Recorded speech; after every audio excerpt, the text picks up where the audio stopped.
Hello everyone and welcome back to my channel today. My name is Christian and today we're here to talk about the new record from Sylar. It is titled Help, and I was a pretty moderate fan of their last record, To Whom It May Concern. I didn't think it was anything particularly special, but I heard a lot of potential in that band and was really excited to hear this record. I didn't actually realize it was coming out until I looked at the release date calendar and it was on there, so I knew I had to go and check it out. And there are so many different influences on this record.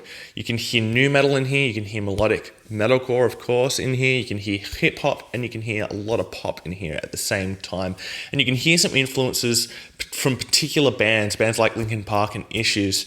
I know Sylar are good friends with Issues, so you can definitely hear that influence in some of the clean vocals throughout this record. And this record is a good record. It's not perfect, but once again, it's a solid record from Sylar, who are just continuing to improve. Sonically, it's very varied, both subtly and very unsubtly. It jumps between a lot of different influences, especially in the first half of the record. The first track is just so nu metal, it's ridiculous with this big, clean chorus, and then it just goes straight into a typical metalcore song, and all this kind of stuff that is really, really cool. Highlights, let's go through some of the best tracks on this record. Soul Addiction is a really high quality metalcore song. It's the second song on the record and hit me instantly and hooked me in.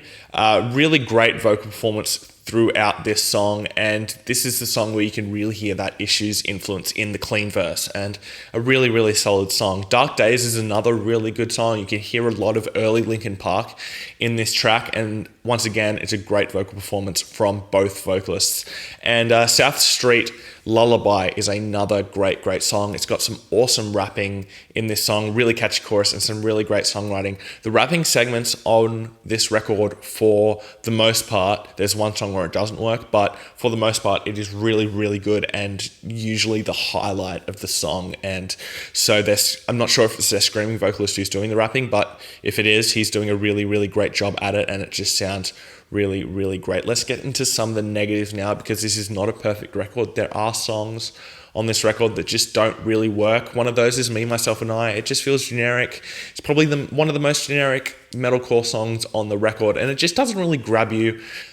It just kind of goes by and then you're on to the next track. Another negative is Gambit, Rogue Delight. It just has a weak chorus that brings the whole song down. The rapping segments in this song are really strong, but the chorus is just weak and just brings the whole song down to one of the weakest songs on the record. And another negative would be Pleasure Paradise.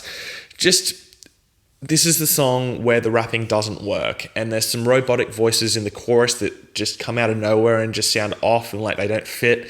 And that's kind of the feel of this whole song. It just feels like nothing really fits together and everything's just trying to compete with each other to be the main focal point. Now let's get into some of what the band have done really well in this record. The drumming is spectacular throughout this record.